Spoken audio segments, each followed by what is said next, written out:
All right, guys, welcome back. Today we're going to do another amazing Spider-Man book, or Spider-Man in general. This is from Marvel Comics from issue number 223.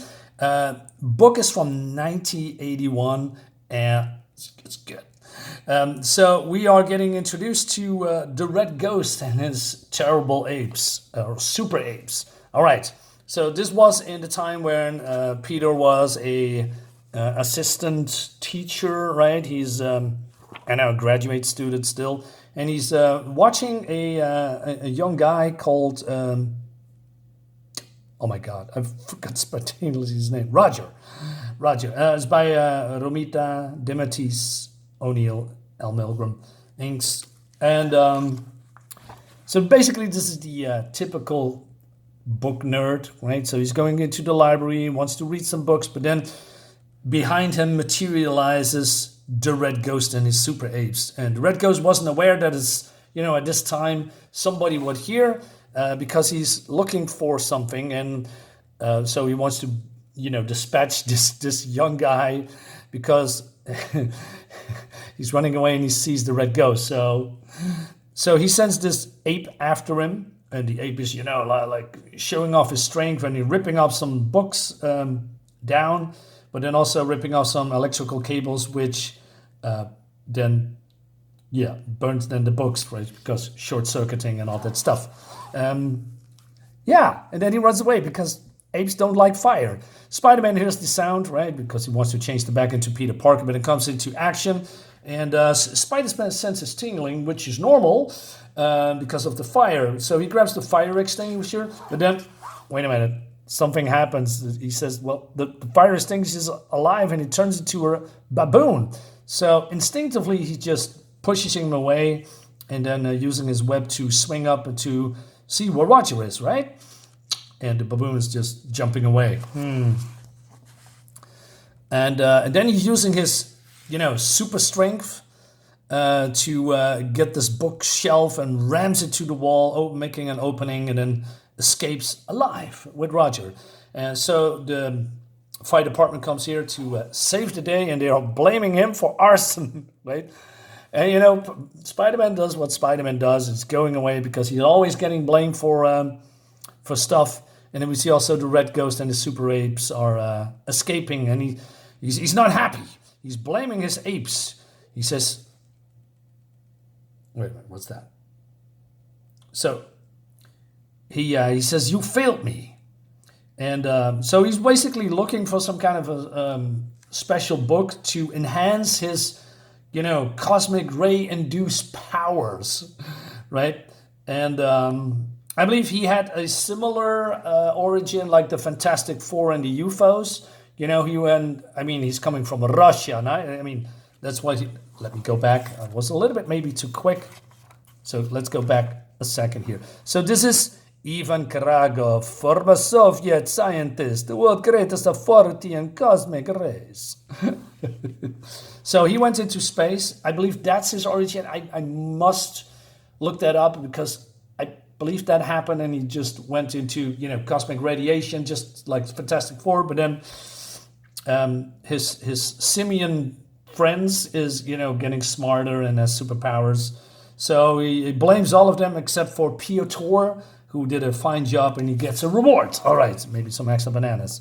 But then Red Ghost vows to kill Roger because his presence must not be known here, and therefore he will find a way to dispatch of him. Meanwhile, Peter Parker is going to the Daily Bugle, and he's talking to Mr. What's his name? Pancholito. He's talking about, apes. Monkeys that change shape. He said, I don't know what you're talking about, but maybe you can find more information here.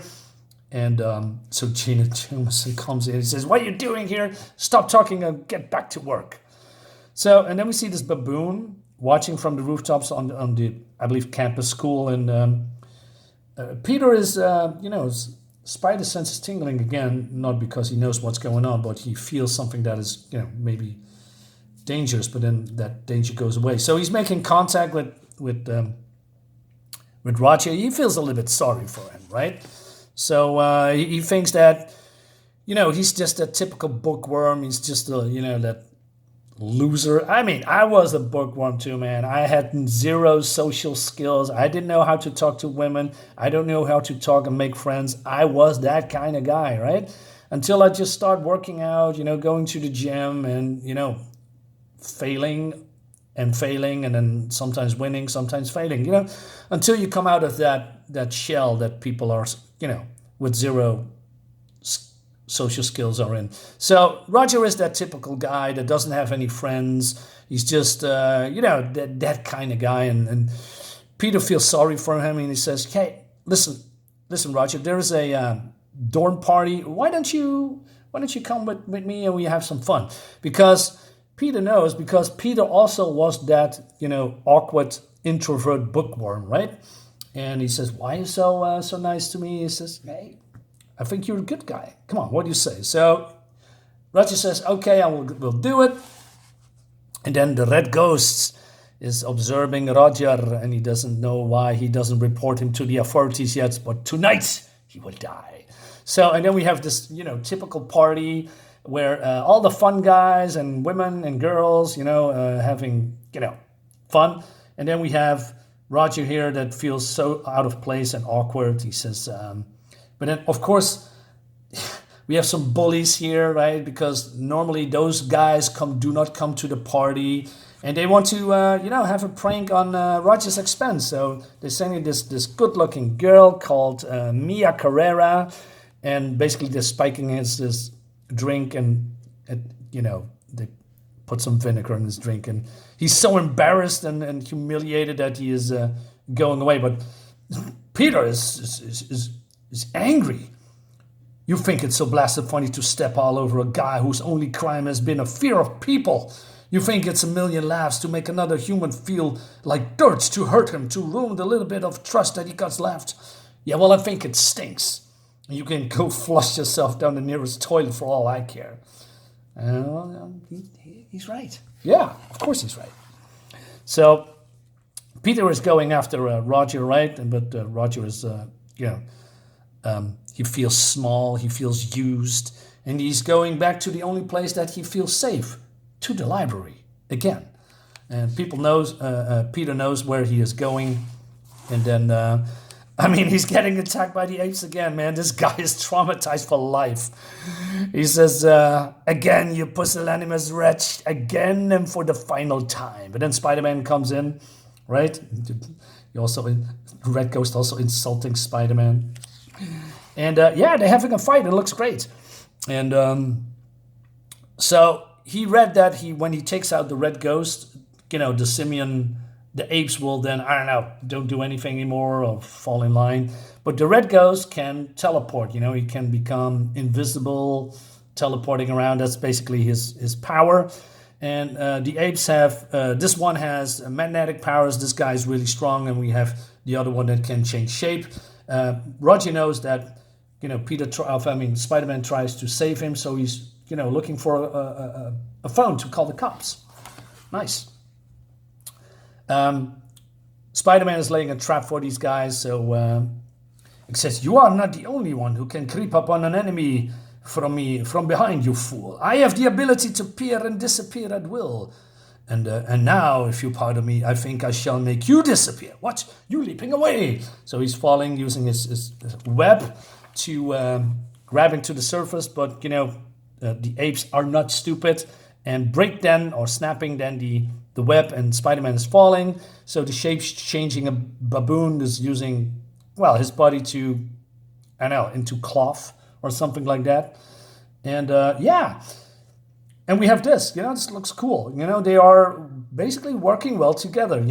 Red Ghost is a distraction, and the apes are basically complementing each other's powers and making Spider-Man, a little bit confused, and he doesn't really know how to fight them, right? So Red Ghost is going, materializing and dematerializing the whole time, and then the baboon is turning into something else that, so that Spider-Man cannot see anymore. And Spider-Man is using his spider instinct to evade all of the attacks, which I think it's cool, right? I mean, Spider Sense is really a powerful tool, right? Spider-Man doesn't really need his eyes. It just knows that he's getting attacked and he needs to, get out of the way or, something like that. But then Spider-Man, of course, strong, rips off the ape, but then he's getting, grabbed by this creature. And then Peter Tor uses his magnetic power to pull this guys over the stadium because he wants to humiliate Spider-Man, right? So because everybody knows here that Red Ghost is already here and he wants to humiliate him before thousands of his countrymen. I want him crushed in both spirit and body, he says. So he goes into this, stadium with a lot of people here. But Spider-Man is using defend himself. And incredible, despite brutal poundings he's taken, he refuses to give in. Well, then we'll teach him humility, won't we, Patch? When we defeat him with his own methods. Like I said, yeah, I like this whole interaction between the ghosts and the apes. Spider-Man, of course, jumps away, but then he's being grabbed by the invisible hands of the ghost, and he's being getting his life choked out of him, but then he grabs the hands of the ghost. Then the cops comes in, and Ghost knows that they say, they must not have me. Away, my friends, away. He's gone, like he's never been here. So he's disappeared, right? He's escaped. And they're gone, after all. He said, we lost them. After all that, they get away scot-free. Sometimes there is no justice in this world. No justice at all. So he's meeting up with Roger again. And, Roger did his part, helping Peter with calling the cops and all that stuff, right? And then all these women are basically praising him, giving some attention about, hey, we heard about your little adventure with Spider-Man. Yeah, the way you rushed for the police and saved Spider-Man's life. Okay. And Peter's pleased. He said, what do you know? Maybe there's justice in the world after all. I like that. This is a small, happy ending. And like I said, we're getting introduced to some cool villains that we don't see anymore. And that's, is the end of the video. I think this is cool. I think it's great. Some great art, some great action, smart play of Red Ghost's power against Spider-Man. When it comes to pure power and speed, Spider-Man has the upper hand. But, it's 4 against 1, right? And all have different powers. And, Red Ghost being the brains of all that. It's well done, I think. So, guys, let me know in the comments what you think about it. And I'll see you next time. Bye-bye.